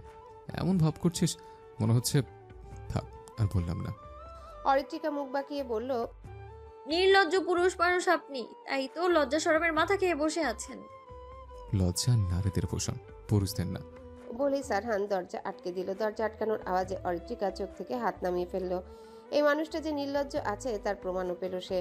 আর কত কি যে দেখবে সে। বারবার এমন লজ্জাজনক পরিস্থিতিতে পড়তে হয়, তাও আবার সারহানের কারণেই। অসহ্যকর বিষয় একটা। আর একটু হলেও হৃৎপিণ্ড বাহিরে চলে আসতো। এখনো ঘোড়ার মতো লাফাচ্ছে মনে হচ্ছে। শুনলাম নিশাদের বাবাকে বলেছ অরিত্রিকার বিয়ে নিশাদের সাথে দিবে না, এটা কি সত্যি? আজমল সাহেব আর আরশাদ সাহেব সন্ধ্যার কিছুটা পর ড্রয়িং রুমে সোফায় বসে চা খাচ্ছিলেন। এমন সময় আরশাদ সাহেব আজমল সাহেবের থেকে জানতে চাইলেন। আজমল সাহেব চায়ে চুমুক দিয়ে বললেন, বলছি। আরশাদ সাহেব মুখ গম্ভীর করে বললেন, কেন বলেছ? ছেলের কোনো দিকে কোনো কমতি নেই, বড় ব্যবসা করে, দেখতেও ভালো, পরিবারও ছোট, তাহলে সমস্যা কোথায়? এত বড় একটা ডিসিশন নিয়ে নিলে আমাদের জানানোর প্রয়োজন মনে করলে না? আফমল সাহেব দীর্ঘশ্বাস ফেলে বললেন, বুঝলেন ভাইজান, তাড়াহুড়া করে কোনো সিদ্ধান্ত নিতে নেই, কারণ এতে ভুল হওয়ার সম্ভাবনা অধিক থাকে। আমিও রাগের মাথায় ছোট আম্মাকে বিয়ে দিতে চাইছিলাম, সেই হিসেবে ছেলেও পছন্দ হয়েছিল। ভুলটা সেদিনই করেছিলাম, তবে সারহান আমাকে সবাইকে বাঁচিয়ে দিয়েছে। আরশাদ সাহেব না বুঝে বললেন, কি বলতে চাচ্ছ খুলে বলো। আমরা শুধু নিশাদের পরিবার দেখে পছন্দ করে বিয়ে দিতে চেয়েছি, অথচ তাদের বিষয়ে আর কিছু খোঁজখবর নেওয়া উচিত ছিল, কিন্তু নিইনি।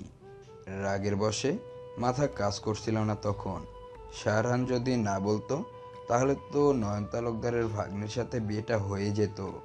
ভাবতে পারছেন তখন কি হতো? আগে থেকে আমাদের নয়ন তালুকদারের সাথে রাজনীতি নিয়ে মণিমাল্য চলছে, নয়তো নয়ন তালুকদার আমাদের শত্রু মনে করে। ওর ঘরে মেয়ে বিয়ে দিলে নিশ্চয়ই আমার মেয়েটা সুখী হতো না। আরশাদ সাহেব কিছুটা অবাক হয়ে বললেন, নিশাদ তালুকদারের ভাগ্নে? জি। আরশাদ সাহেব কিছুটা ভেবে নিশ্চিন্ত হয়ে বললেন, নিশ্চয়ই এই কারণে সারহান নিশাদকে মেরেছে। আমি জানি এটা সারহান ছাড়া কেউ করতে পারে না। আজমল সাহেব হেসে বললেন, আপনি যখন রাজনীতি করতেন বাবার কাছে কত রিপোর্ট এসেছে, কারো মাথা ফাটিয়েছেন, কারো হাত ভেঙেছেন। সারহান ঠিক আপনার মতোই হয়েছে, নিশাদকে মাঝপথে মেরেছে, হাসপাতালে পৌঁছে দিয়েছে। এই না হলে বাপকা বেটা। আরশাদ সাহেব আজমল সাহেবের কথা শুনে হুহু করে হেসে উঠলেন। হেসেই বললেন, ছেলে তো বাবার মতোই হবে, বাবা যেমন ছেলেও তেমন।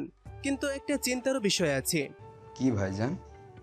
তোমার ভাবিকে যেভাবে পটিয়ে বিয়ে করেছি, এটা যেন সারহান না করে।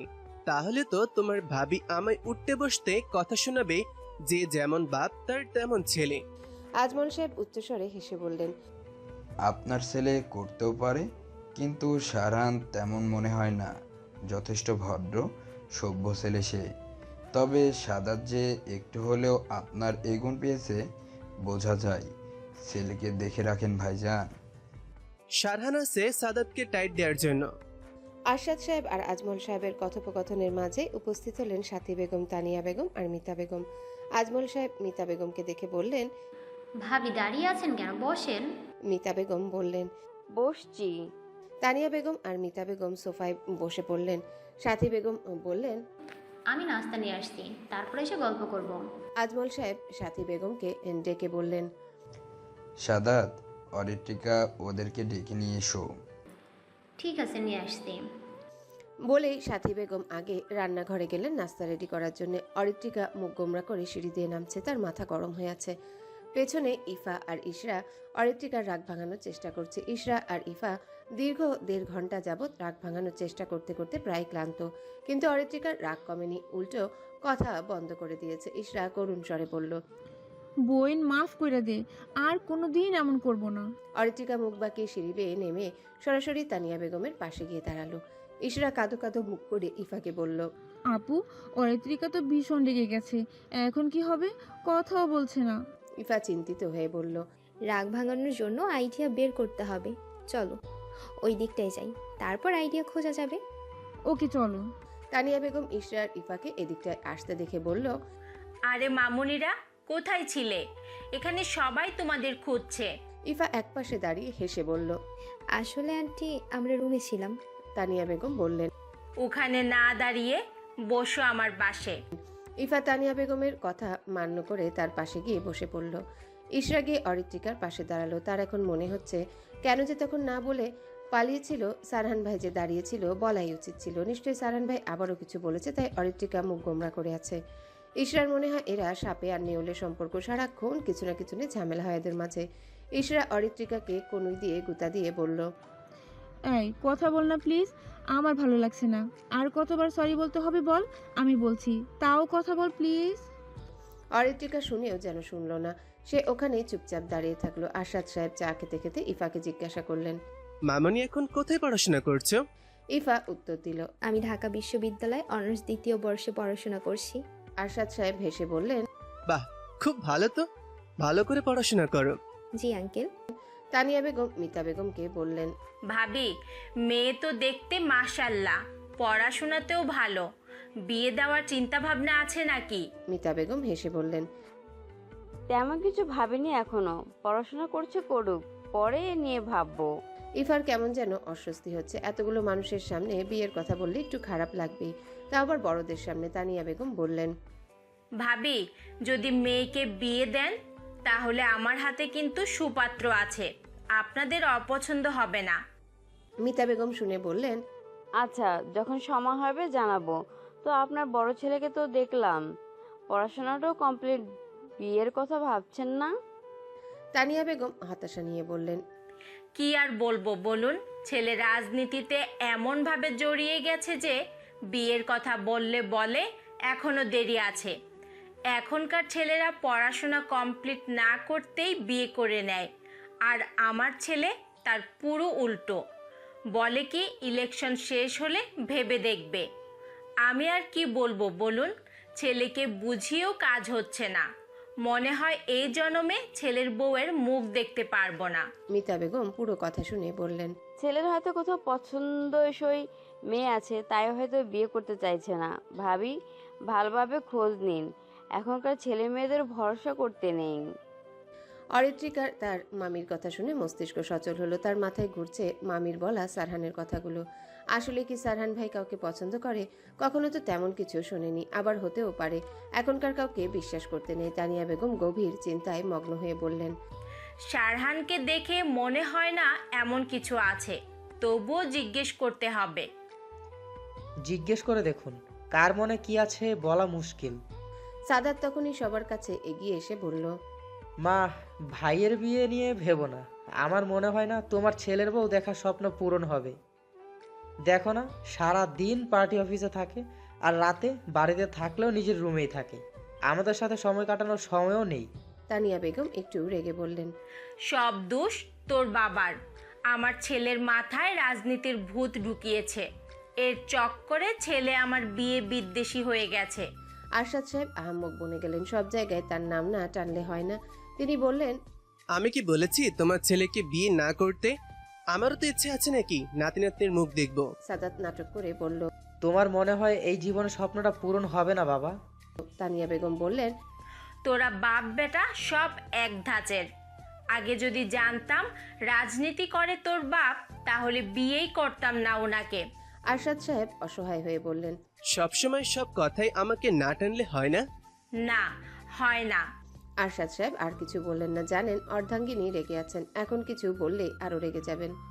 অরিত্রিকা চুপচাপ বড় বাবার বড় মার মিষ্টি ঝগড়া দেখছে। তাদের পরিবারের সবাই অনেক ভালো, সবাই মিলেমিশে আনন্দে দিন কাটিয়ে দেয়। যন্ত্রমানবটা ভালো হলেও রক্তটা কার্গুন পেয়েছে তাই ভাবে সে। অরিত্রিকা উপরের দিকে তাকালো, তার দৃষ্টি সারহানের রুমের দিকে।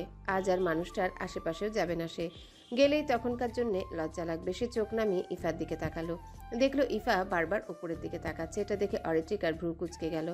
ওইদিকে তো সারহান ভাইয়ের রুম, তাহলে তাকাচ্ছে কেন?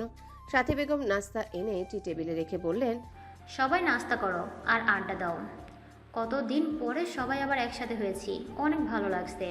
সাদাত ইফাকে ওপরের দিকে তাকাতে দেখে বলল। ইফা আপু, ওপরে কি দেখছো? ইফা সাদাতের কথায় কিছুটা চমকালো। সে চোখ সরিয়ে নিয়ে মেকি হেসে বলল। আরে তেমন কিছু না, এমনি ওইদিকে তাকিয়েছিলাম। সাদাত বলল। ও, আমি ভেবেছি হয়তো কাউকে খুঁজছিলে। রিপিট। ইফা কথা ঘোরাতে বলল। আরে তেমন কিছু না। তুমি কি আমার ভাইকে দেখেছো? আফ্রিদি ভাই তো বিকেলে কোথাও বেরিয়েছে। এইটা জানার ছিল? সাথী বেগম সবাইকে তাড়া দিয়ে বললেন। আরে কথা বাদ দিয়ে খেতে শুরু করো সবাই। সবাই এর নাস্তা করতেই শুরু করলো। আবারও জমে উঠল আড্ডা। অরিত্রিকা নিজের রুমের সামনে দাঁড়িয়ে আছে। ভেতর থেকে ভেসে আসছে মৃদু গানের স্বর। দরজা আটকানো, তাহলে ভেতরে কে গান ছেড়েছে? কৌতূহল নিয়ে দরজা খুলতে দেখলো পুরো রুম বেলুন আর ছোট বাতি দিয়ে লাইটিং করা। তার পড়ার টেবিলে বাহারি রকমের চিপস, কোল্ড ড্রিঙ্কস সাজানো। এতে এসে অবাক হয়ে গেল, এগুলো সব কে করলো? রুম পুরো ফাঁকা। ইশরা ইফাকেও দেখতে পাচ্ছে না। কোথায় গেল সবাই? সে রুমের ভেতরে ঢুকতে ইশরা ব্যালকনি হতে বেরিয়ে এলো। ইশরাকে দেখে অরিত্রিকার চোখ কপালে। এসব কি দেখছে সে? এরপর সাদাত আর ইফাকেও একই সাজে দেখে অরিত্রিকা রাগ বলে উচ্চস্বরে হেসে উঠল। হাসার কাণ্ড ঘটিয়েছে সকলে। তিনজনে টি শার্ট, লুঙ্গি আর কালো কালি দিয়ে দাড়ি গোপ বানিয়েছে। দেখতে জোকারের থেকে কম লাগছে না। ইশরা, সাদাত আর ইফা অরিত্রিকার দিকে তাকিয়ে আছে। তাদের কি দেখতে বাজে লাগছে খুব? অরিত্রিকা হাসতে হাসতে পেট ব্যথা হয়ে গেছে। সে হাসি কোনো মতে আটকে বলল। এগুলো কি সেজেছিস সব? একদম জোকার লাগছে। ইশরা মুখ ভার করে বলল। আজকে আমরা সবাই মিলে আনন্দ করব, এইগুলো আমাদের পোশাকের থিম। অরিত্রিকা হাসতে হাসতে বলল। আর কোনো থিম পাসনি গাধি? না পাইনি, এবার তোর পালা, ফটাফট রেডি হয়ে নে। অরিত্রিকা হাসি থামিয়ে বলল। আমাকেও পড়তে হবে এসব? সবাই একসাথে বলে উঠল। অবশ্যই। অরিত্রিকাও সায় দিল তাদের কথায়। সে বলল। আমার লুঙ্গি টি শার্ট কই? সাদাত বলল। টি শার্ট তো সবারটা পেয়ে গেছি, কিন্তু লুঙ্গি তো নাই আর। অরিত্রিকা বলল। তাহলে আমি কি পরবো? ইশরা, সাদাত আর ইফা বিছানায় বসলো। তাদের মুখে চিন্তার ভাঁজ। অরিত্রিকা ভাবছে কই পাবে আরেকটা লুঙ্গি। এর মাঝে সাদাত নির্ভর হয়ে বলে উঠল। লুঙ্গির খোঁজ পেয়েছি। অরিত্রিকা উচ্ছ্বসিত হয়ে বলল। কোথায়? সাদাত মুখ কাচুমাচু করে বলল। সারহান ভাইয়ের রুমে।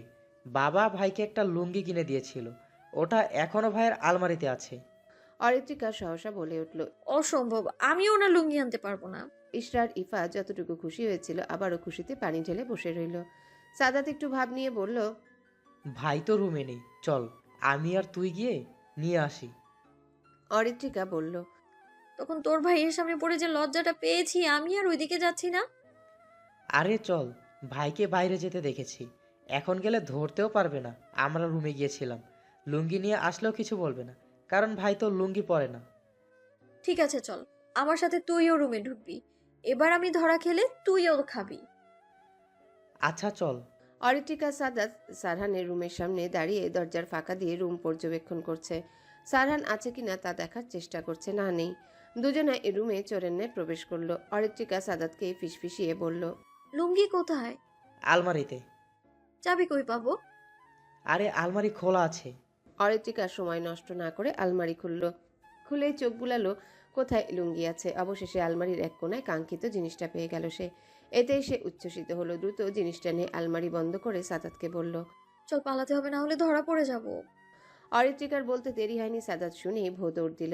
অরিত্রিকা দেরি না করে দ্রুত রুম থেকে বেরিয়ে গেল। সে হাঁটছে আর ভাবছে, আহা খুশি খুশি লাগছে আজ। যন্ত্রমানবটা লুঙ্গি চুরি করেও শান্তি পাওয়া যায়। তার মনে হচ্ছে কোনো যুদ্ধ জয় করে ফিরেছে সে। লুঙ্গি পরে লুঙ্গি ডান্স করবে, অনেক মজা হবে। ভাবতেই লাফাতে ইচ্ছে হচ্ছে তার। ভাবতে ভাবতেই সিঁড়ির কাছে কারোর সাথে ধাক্কা খেল অরিত্রিকা। তার হাতে থেকে লুঙ্গিটা নিচে পড়ে গেল। অরিত্রিকা লুঙ্গির দিকে তাকিয়ে বিরক্তি নিয়ে বলল। এই কোন খাম্বারে আমার ধাক্কা দিল? আমাকে দেখে তোর খাম্বা মনে হয়? সারহানের গম্ভীর কণ্ঠস্বর শুনে অরিত্রিকার কথা আটকে গেল। তার ভয়ে মুখ শুকিয়ে গেল। শেষে কিনা আবারও দেখা হয়ে গেল। সে করুণ চোখে একবার লুঙ্গির দিকে তাকাচ্ছে, আবার সারহানের দিকে তাকাচ্ছে। সারহান চোয়াল শক্ত করে দাঁড়িয়ে আছে। অরিত্রিকাকে মেঝেতে বারবার তাকাতে দেখে সেও তাকালো। দেখলো লুঙ্গি পড়ে আছে নিচে। লুঙ্গিটাকে যে তার চিনতে ভুল হলো না সারহানের। সে ভরাট কণ্ঠে বলে শুধালো। লুঙ্গি কই পেয়েছিস? অরিত্রিকা এখন কি উত্তর দিবে? তার মাথা ঘুরছে। ভন ভন করে সে নিশ্চুপ রইল। সারহান ধমকে বলল। কোথায় পেয়েছিস? অরিত্রিকা, তোরে এই মাইন কাচি পাই থেকে কে বাঁচাবে এখন? তার থেকে বলে দেওয়াই ভালো। অরিত্রিকা মিনমিনিয়ে উত্তর দিল। আপনার রুম থেকে চুরি করেছি। সারহান নাক মুখ কুচকে বলল। তোর যে ছেলেদের মতো লুঙ্গি পরার ইচ্ছা আছে, আগে তো জানতাম না। চাচাকে বলে তার গুণধর কন্যার জন্য লুঙ্গির ব্যবস্থা করতে হবে। রাত 12টা বেজে 20 মিনিট। অরিত্রিকার রুম যেন গুদাম ঘরে ন্যায় হয়ে আছে। চারজনের উড়াধুরা না আছে, বিছানা, বালিশ, কাঁথা সবকিছু এলোমেলো হয়ে আছে। যে কোনো মানুষ রুমে ঢুকে এই অবস্থা দেখে বলবে এটা নিশ্চয়ই গোয়াল ঘর। এখন দেখতে গোয়াল ঘরের থেকে কম কিছু লাগছে না। চারজন নাচতে নাচতে কাহিল অবস্থা। সবগুলো মেঝেতে শুয়ে গড়াগড়ি খাচ্ছে। অনেকদিন পর এমন বাদরামি করলো সকলে মিলে। তার উপর চিপস, কোল্ড ড্রিঙ্কস খেয়ে খাবার গলা অবধি পৌঁছে গেছে। সাদাত মেঝেতে হাত পা ছড়িয়ে হাঁপিয়ে যাওয়া কণ্ঠে বলল, আমি আমার রুমে গেলাম, খুব ক্লান্ত হয়ে গেছি। আজ এই পর্যন্ত থাক। আবার কোনো একদিন আমরা সকলে মিলে মজা করব। অরিত্রিকার মনে হচ্ছে শরীর চলছে না। সে ক্লান্তি নিয়েই বলল, ঠিক আছে যা। সাদাত মেঝে থেকে উঠে সবার উদ্দেশ্যে বলল, বাই গাইস, সকালে দেখা হবে। ইফা ইশরা হাত নাড়িয়ে সাদাতকে বিদায় জানালো। সাদাতও ক্লান্ত শরীরে প্রস্থান করলো সেখান থেকে। ইফা অরিত্রিকাকে বলল, লুঙ্গি নিয়ে যে দৌড়ে আসলি, তখন কিছু কি হয়েছিল তখন? অরিত্রিকার মুখ থমথমে হয়ে গেল। সে মেঝে থেকে উঠে বসে হতাশা নিয়ে বলল, কি আর হবে, ধরা খেয়ে গেলাম আবারও। ইশরা আর ইফার মুখ কিঞ্চিত থা হয়ে গেল। তারা শোয়া থেকে বসে অরিত্রিকার দিকে অদ্ভুত দৃষ্টি ফেললো। এই মেয়ে সব জায়গায় ধরা খায়, কিভাবে বুঝে আসে না তাদের। এখন দুজনের মাঝে কৌতূহল বিরাজ করছে। সারহান কি কিছু বলেছে? ইশরা কৌতূহল দমিয়ে রাখতে না পেরে বলল, ভাইয়া কি কিছু বলেছে? অরিত্রিকা মুখ গোমরা করে বলল, তোর ভাই কি কিছু না বলে থাকার মানুষ? ইফা আগ্রহী হয়ে শুধালো, কি বলেছেন রে উনি? অরিত্রিকা চিপসের প্যাকেট থেকে চিপস মুখে পুরে বলল, বলেছে বাবাকে বলবে আমার জন্য লুঙ্গির ব্যবস্থা করতে। ইফা আর ইশরা কথাটা শুনেই হেসে উঠল। ইশরা হাস্যরত অবস্থায় বলল, তাহলে তো ভালোই হবে, সারান ভাইয়ের লুঙ্গি আর চুরি করতে হবে না। সামান্য লুঙ্গি নিয়ে আসতেই ধরা খেয়ে গেলি, এটা মানা যায়? অরিত্রিকা চোখ গরম করে বলল, তোকে পাঠানো লাগতো, তখন বুঝতে কেমন লাগে। আমি অন্তত ধরা পড়তাম না। ইফা ওদের থামাতে বলল, আরে তোমরা চুপ করো, অনেক রাত হয়েছে, ঘুমানোর প্রয়োজন, মুখের কালিগুলো তুলতে হবে। আমি ওয়াশরুমে গেলাম। ইফা কথাটা বলে ওয়াশরুমে গেল। ইশরা অরিত্রিকাকে ডেকে বলল, এই শোন, একটা ইম্পর্টেন্ট কথা আছে। অরিত্রিকা বিরক্ত হয়ে বলল, কান বন্ধ করে রাখিনি, খোলাই আছে, কি বলবি বল। ইশরা অরিত্রিকার কানের কাছে ফিসফিসিয়ে বলল, আরে এটা সিক্রেট কথা। অরিত্রিকা বলল, কি এমন কথা যে ইফাপুর সামনে বললি না? আরে গাধি, যারি নিয়ে কথা তার সামনে কেমনে কমু? কি কথা? ইশরা অরিত্রিকার কাছাকাছি এগিয়ে এসে ফিসফিস করে বলল, আমার কি মনে হয় জানিস, ইফা আপু মনে হয় সারান ভাইয়াকে পছন্দ করে। ওই যে বলে না, প্রথম দেখায় প্রেম, তেমনটা হয়েছে। অরিত্রিকা শুনে ইশরার দিকে তীক্ষ্ণ চোখে তাকালো। ইশরা তা দেখে ভড়কে গিয়ে বলল, আরে এমন করে তাকাচ্ছিস কেন? আমার সন্দেহ কখন ভুল হয় না, বুঝলি? তুই খেয়াল করেছিস কিনা জানি না, প্রথম থেকেই আপু সারান ভাইকে নিয়ে বেশি ভাবছে। আর সবাই আড্ডা দিচ্ছিল, তখন এই আপু ভাইয়ের রুমের দিকেই তাকিয়েছিল। তুই খেয়াল করিসনি? অরিত্রিকার তখনই মনে পড়ল সন্ধ্যার সেই ঘটনাটা। সেও তো ইফাকে সারহানের রুমের দিকে তাকিয়ে থাকতে দেখেছে, কিন্তু সে বিষয়টা স্বাভাবিকভাবে নিয়েছে। এখন ঈশার কথা শুনে মনে হচ্ছে আসলেই কোনো গন্ডগোল আছে। আবার উকিঝুঁকি মারছে সারহানের রুমে, কোনো তো কাহিনী আছে। অরিত্রিকা ভাবুক হয়ে বলল, আমারও কেমন যেন সন্দেহ হচ্ছে। শোন, তুই আর আমি ইফাপুর উপর নজর রাখবো। ইশরাও চিন্তিত স্বরে বলল, ঠিক আছে, আমাদের মিশন হচ্ছে ঘরের ছেলেকে অন্যের বাড়ির জামাই হতে দিব না। অরিত্রিকাও সাই দিয়ে আবারও থেমে বলল, একদম ঠিক। এই 1 মিনিট, মানে কি বললি? ইশরা বেফাস কথা বলে ফেঁসে গেছে। তার তো এখনো সন্দেহ যাচ্ছে না যে অরিত্রিকার সারহানের মাঝে কিছু নেই। ইশরা না বোঝার ভান করে বলল, কই কি বলেছি? অরিত্রিকা চোখ ছোট ছোট করে বলল, একটু আগে বলে যে সারহান ভাইকে অন্য বাড়ির জামাই হতে দিবি না, এসবের মানে কি? ইশরা হেসে কথা উড়িয়ে দিল। সে বলল, আরে তেমন বলতে ভুল হয়েছে, কিন্তু ইফা আপু কিন্তু বেশ সুন্দরী। বড় মামিও কেমন প্রশংসা করলো শুনলি না? আমার মনে হচ্ছে কি মামি ও ইফা আপুকে ভালো লেগেছে। এখন যদি মামি ইফা আপুকে ছেলের বউ বানাতে চায়, তখন কি হবে? অরিত্রিকার মস্তিষ্কে অনেকটা প্রভাব ফেলল। সে গভীর ভাবনায় মত্ত হয়ে গেল। আসলেই কি এমন কিছু হবে? যদি বড় মা সত্যি বিয়ের প্রস্তাব দিয়ে বসে, তখন কি হবে? সে তার মামিকে চিনে, এমন সুপাত্র নিশ্চয়ই হাতছাড়া করবেন না। মেয়ের সাথে বিয়ে দিয়েই ছাড়বেন। এসব আকাশ কুসুম ভাবনা তাকে জেগে ধরল। সে কল্পনা করতে লাগলো দুজনকে পাশাপাশি বিয়ের সাজে কেমন লাগবে। ভাবতেই তার ছোট্ট সত্তা অমানিসায় ডুবে গেল। কোনো কারণবশত মন ভার হলো তার। অরিত্রিকার মনে হলো বক্ষে কেমন অস্থিরতা কাজ করছে। সে দুজনার বিয়ের কথা ভেবেই দগ করে উঠেছে, যেন কেমন যেন সবকিছু এলোমেলো লাগছে। গলা শুকিয়ে কাঠ হয়ে আসছে তার। ইশরা অরিত্রিকাকে চুপ করে গভীর ভাবনায় বিভোর থাকতে দেখে বলল, এই কই হারালি? অরিত্রিকার ভাবনা সুতো ছিল তখনই। সে ইশরার দিকে নির্মলে তাকিয়ে বলল, কোথাও না, তুই ফ্রেশ হয়ে নে। ঠিক আছে। তুই রুমে থাক, আমি পানি নিয়ে আসি নিচ থেকে। আচ্ছা যা। অরিত্রিকা উঠে টেবিল থেকে ওয়াটার পট নিয়ে চলে গেল। সারহান এতক্ষণ এমপি মহোদয়ের সাথে কথা বলছিল। কিছুদিন পরেই ভোটে দাঁড়াবে। যে সকল প্রার্থী তাদের মনোনয়ন দেওয়া হবে। মনোনয়ন নিতে দলের কিছু সংখ্যক নেতাকর্মীকে নিয়ে ঢাকা যেতে হবে। সেগুলো নিয়ে অনেকক্ষণ ধরে কথোপকথন চলেছে তাদের মাঝে। এর মাঝে সারহান খবর পেয়েছে কিছু সংখ্যক মানুষ সাধারণ মানুষদের কাছে তাদের দলের নামে বিভ্রান্তিকর তথ্য ছড়াচ্ছে, যা একেবারেই খুবই অনুচিত। এগুলো যে নয়ন তালুকদার তার দলবল দিয়ে করাচ্ছে এটা নিশ্চিত সারহান। অন্য কোনো মানুষের এত সাহস হবে না যে সারহানের পরিচিত এলাকায় মিথ্যা গুজব ছড়াবে। সে সবাইকে শিক্ষা দিতে পারত এমন কর্মকাণ্ডের জন্য, কিন্তু সারহান নিজে চাইছে না এই মুহূর্তে এসব নিয়ে অস্থিরতা সৃষ্টি হোক। এই মুহূর্তে কোনো ঝামেলায় জড়ালে নিশ্চয়ই তাদের দলের জন্য খারাপ হবে। তাই সে এসব দেখেও রাগ দমিয়ে চুপ করে আছে। মামা ভাগ্নে কোথাও গিয়ে তাকে শান্তি দেয় না। এই দুজনের জন্য যত সমস্যা, দুজনেই সমস্যা করার মূল হোতা। নিশাদ ছিল সারহানের ব্যাচমেট। এই রাজনৈতিক কারণেই দুজনের কখনো বনিবনা হয়নি। নিশাদ ভার্সিটিতে পড়াকালীন অনেক উশৃঙ্খল জীবনযাপন করত। প্রতিনিয়ত অন্যায় কাজ নিয়ে মেতে থাকত। ক্যাম্পাসে ছোট ছোট বিষয় নিয়ে ঝামেলা মারামারি লেগেই থাকতো। আর এগুলোই সারহানের পছন্দ ছিল না। সে নিশাদের অন্যায় কর্মকাণ্ডের বিরুদ্ধে প্রতিবাদ করত। এই কারণে নিশাদ সারহানকে শত্রু চোখে দেখত। অবশ্য এখনো দেখে। ভার্সিটি লাইফের শত্রুতার রূপ নিয়েছে বড় আকারে। সে জানে অরিত্রিকাকে বিয়ে করতে চাওয়ার পিছনে নিশাদের বড় কোনো উদ্দেশ্য ছিল। তবে সারহান তা পূরণ করতে দেয়নি। তবুও নিশাদকে বিশ্বাস নেই কখন কি করে বসে। সারহান ব্যালকনি থেকে কথা বলা শেষ করে রুমে প্রবেশ করলো। আজ সারাদিন অনেক প্রেশার গিয়েছে তার উপর দিয়ে। শরীরটাও ম্যাজম্যাজ করছে। এর মাঝেই মাথা ব্যথাও শুরু হয়ে গেছে। মেজাজটাও খিটখিটে হয়ে আছে। কফি খেলে হয়তো একটু ভালো লাগতে পারে। সে ঘড়িতে সময় দেখে নিল, 12:45 বাজে। এখন নিশ্চয়ই কেউ জেগে নেই। সবাই গভীর ঘুমে তলিয়ে গেছে। তার মানে তারই কফি বানাতে হবে। সে আর সময় নষ্ট না করে কিচেনের উদ্দেশ্যে পা বাড়ালো। সারহান সিঁড়ি দিয়ে নামতেই তার চোখ পড়ল ফ্রিজের দিকে। সিঁড়ি থেকে কিচেন পুরোটা স্পষ্ট দেখা যায়। সে খেয়াল করলো ফ্রিজটা আধা খোলা। সেখান হতে হালকা হলদেটে আলো নিঃসরণ হচ্ছে। এটা দেখেই কিছুটা সন্দেহ হলো সারহানের। এত রাতে ফ্রিজটা এমন করে কে রেখেছে? সে আশেপাশে তাকালো না, কেউ তো নেই। ডাইনিং রুমের সকল লাইট অফ করা, সেই কারণে কিছু দেখা যাচ্ছে না তেমন। সিঁড়ি পেরিয়ে সারহান ধীর পায়ে এগিয়ে আসতে লাগলো। হাতে থাকা ফোনের ফ্ল্যাশ অফ করে নিল সে। নিশ্চয়ই কোনো চোর চুরি করতে এসেছে। তার একটাই ভাবনা ঘুরছে, এত সিকিউরিটি থাকতে কিভাবে বাড়ির ভেতরে আসলো। অস্পষ্ট কারো অবয়ব ফ্রিজের হালকা আলোয় বোঝা যাচ্ছে কিছুটা। সার ফ্রিজের ভেতরে কেউ কিছু খুঁজে চলেছে। টুংটাং শব্দ ভেসে আসছে সারহানের কানে। সে সাবধানতা বজায় রেখে দাঁড়ালো। তখনই সেই মানুষটি কাঙ্ক্ষিত বস্তুটি ফ্রিজ থেকে নিয়ে ফ্রিজ আটকে দিল। পুরো ডাইনিং রুম আবারও অন্ধকারাচ্ছন্ন হয়ে গেল। অরিত্রিকা এতক্ষণ ফ্রিজের সাথে যুদ্ধ করে অবশেষে আইসক্রিমের বাটিটা পেল। প্রায় 10 মিনিট ধরে খুঁজে চলেছে। রুমে গিয়ে আরাম করে বসে আইসক্রিম খাওয়া যাবে।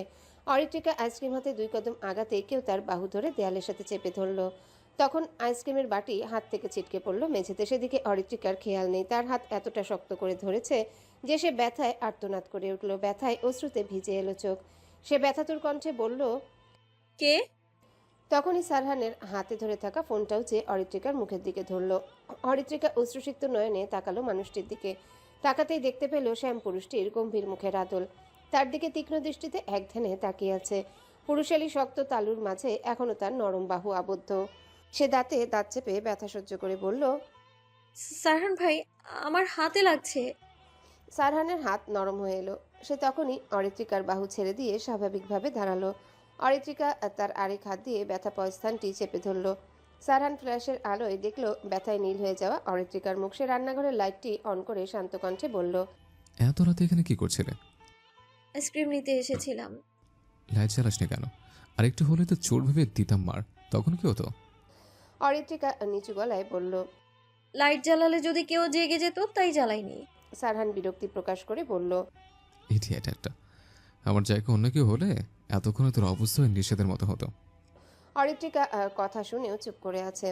সে ভাবছে সারহান যদি তাকে চোর ভেবে মারতো তাহলে তো সব হাড় ভেঙে যেত। সারহান অরিত্রিকার দিকে খেয়াল করতেই দেখলো মেয়েটা টি শার্ট আর লুঙ্গি পরে আছে। এটা দেখে সারহান বিস্মিত হলো। মুখেও কালির আস্তরণ দিয়ে দাড়ি গোপ বানিয়েছে। এমন সাথে যে কোনো মানুষের সামনে গেলে পাগল বলবে। সারহান অরিত্রিকাকে ধমকে বলল, এগুলো কি পরে আছিস তুই? দেখতে জঘন্য লাগছে। অরিত্রিকার মনে পড়লো সে তো জামা কাপড় চেঞ্জ না করে নিচে এসেছিল।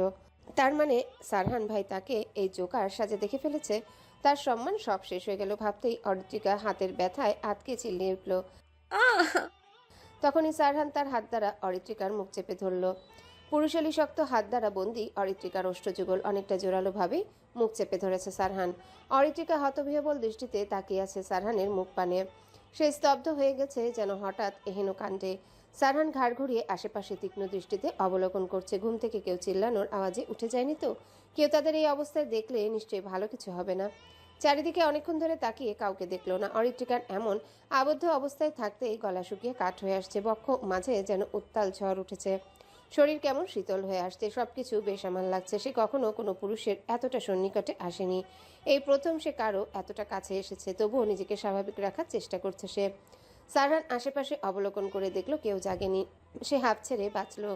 অরিত্রিকার দিকে তাকিয়ে দাঁতে দাঁত চেপে বলল, এভাবে কেউ চিৎকার করে? কেউ যদি জেগে যেত আর আমাদের এভাবে দেখতো তখন কি হতো জানিস? সবে অন্তত ভালো চোখে দেখতো না বিষয়টা। অরিত্রিকা কয়েকবার নেত্রপল্লব ঝাপটালো। সে কথা বলার জন্য করতে লাগলো। এদিকে অনেকটা সময় পার হয়ে যাওয়ায় শ্বাস আটকে আসছে অরিত্রিকার। দম বন্ধকর পরিস্থিতিতে পড়েছে সে সারহানের হাত ধরবে, মুখ থেকে হাত সরানোর জন্য। তখনই সারহান উত্তর না পেয়ে আবারও কিছু বলতে যাবে। দেখলো অরিত্রিকা ছটফট করছে। এটা দেখে সে কিছুটা ভড়কে গেল। সারহান দ্রুততার সহিত তার হাত সরিয়ে নিল অরিত্রিকার মুখশ্রী হতে। অরিত্রিকা দাঁড়িয়ে থাকতে না পেরে ধপ করে বসে পড়ল মেঝেতে। হাঁপানি রোগীর ন্যায় জোরে জোরে শ্বাস নিতে লাগলো। সারহানের মুখ কাঠিন্য রইল না, মুখ স্বাভাবিক হয়ে এলো। চোখের সামনে অরিত্রিকার এমন অবস্থা দেখে অনেকটাই চমকালো সারহান। সে তো ভুলেই গিয়েছিল অরিত্রিকার দম বন্ধকর পরিস্থিতি সহ্য করতে পারে না। ওহ শিট, এটা কি করলো সে? অরিত্রিকা দেয়ালে মাথা ঠেকিয়ে শ্বাস নিতে নিতে চোখ বন্ধ করলো। সারহান অরিত্রিকার পাশে বসে বিচলিত ভঙ্গিতে বলল, হ্যালো বন্ধুরা, পরবর্তী পার্ট খুব তাড়াতাড়ি আসবে, তো সবাই অপেক্ষায় থাকো। আর চ্যানেলটি যারা এখনো সাবস্ক্রাইব করোনি তারা পরবর্তী পার্ট দেখার জন্য চ্যানেলটি সাবস্ক্রাইব করে রেখো। ধন্যবাদ সবাইকে, আমাদের সাথেই থেকো।